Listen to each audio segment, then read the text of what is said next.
आज हमने समझना है एक्सेल के अंदर फाउंड का सेक्शन।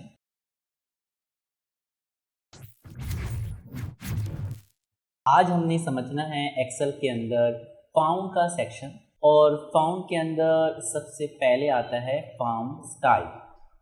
समझने के लिए हमें यहाँ कुछ डाटा लिखना होगा। हमने लिखा रूहान, कैप्स लॉक ऑन किया, हमने रूहान टाइप किया। जब मैंने रूहान टाइप किया और मेरा पॉइंटर सेल के अंदर है तो काफ़ी सारे ऑप्शन आपके डिसेबल हो जाते हैं। अगर मैं चाहूँ कि सारे ऑप्शन इनेबल रहें तो आपको सेल से बाहर आना होगा। अगर आप दबाते हैं इंटर का बटन तो पॉइंटर से ये बाहर तो आ जाएगा, सेल से ये बाहर तो आ जाएगा, लेकिन सिलेक्शन मुझे रूहान की ही चाहिए थी तो मुझे दोबारा टॉप एरो का बटन दबाना होगा। और आप चाहते हैं कि टाइप करने के बाद मैं इसी सेल में भी रहूं और ये ऑप्शन भी ओपन हो जाएं तो आप दबाएंगे कंट्रोल इंटर का बटन। अब मेरी सिलेक्शन भी वो रह गई है और ऑप्शन भी आपके इनेबल हो गए।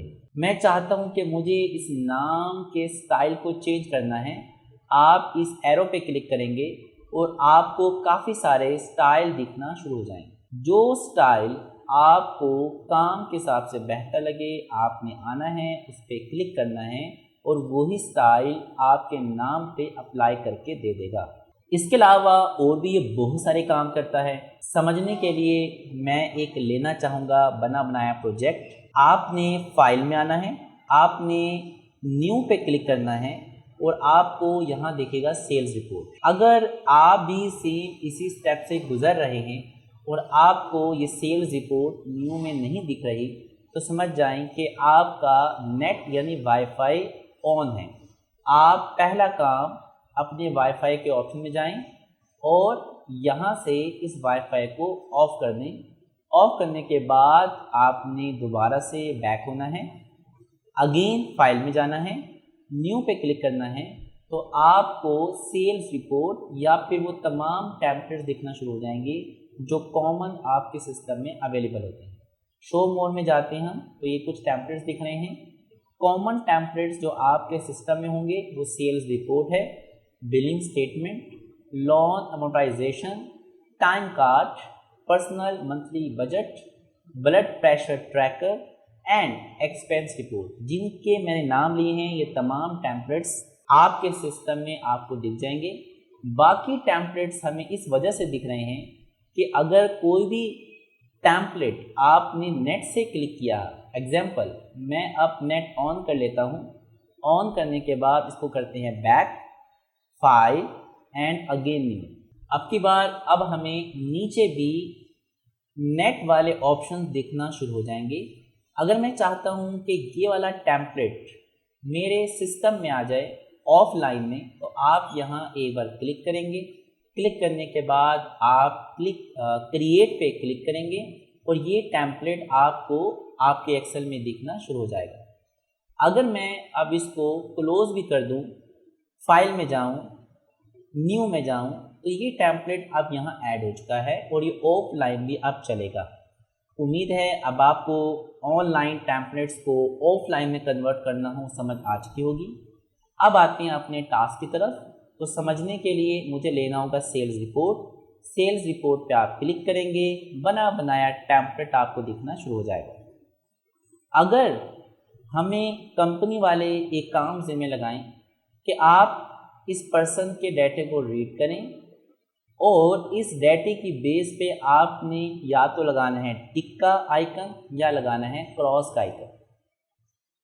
अगर मैं टिक और क्रॉस के आइकन्स को इमेजेस की शक्ल में डाउनलोड करता हूं और यहाँ लगाता हूं तो बहुत टाइम लग जाएगा।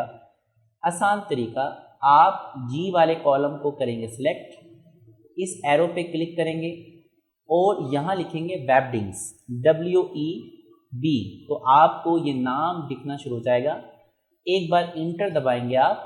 अब ये वाला जो हमारे पास स्टाइल है फॉन्ट का वो यहाँ लग चुका है।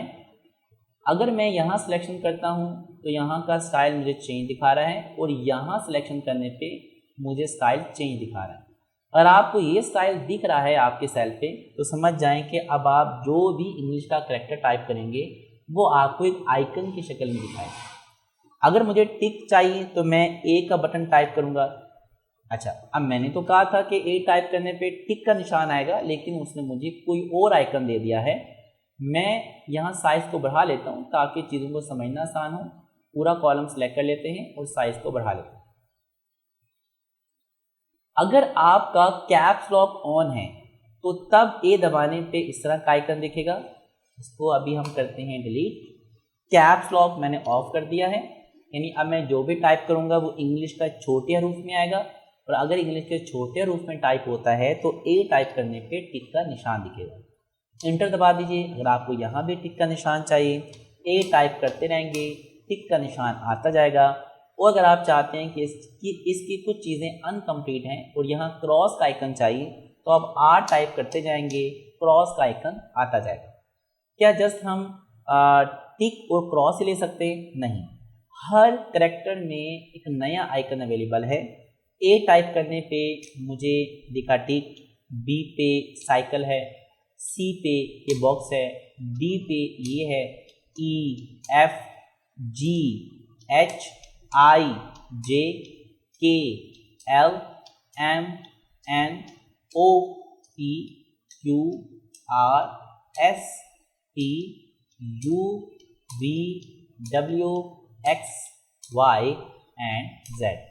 तो पता चला हर करैक्टर में एक नया नया आइकन है, और जिस वक्त जिस आइकन की ज़रूरत हो उस करैक्टर को टाइप करके आप अपने प्रैक्टिकल लाइफ को आसान कर सकते हैं, अपनी प्रैक्टिकली काम को बहुत आसान कर सकते हैं। अभी हमने वो ऑप्शन देखे जो ऑफलाइन थे, यानी फाउंड स्टाइल को हम इस तरह के आइकन्स के लिए भी इस्तेमाल कर सकते हैं। अगर आपने इस वीडियो से कुछ नया सीखा है तो वीडियो को लाइक करें, चैनल को सब्सक्राइब करें और बेल आइकन भी ज़रूर प्रेस करें ताकि हर न्यू वीडियो सबसे पहले आप तक पहुंचे। अगर प्रैक्टिस करते हुए कोई भी कन्फ्यूजन हो तो कमेंट करें या डिस्क्रिप्शन में दिए गए कॉन्टैक्ट पर राब्ता करें। हमारी टीम आपको स्टेप बाय स्टेप गाइड करेगी। मिलते हैं एक नए लेक्चर के साथ।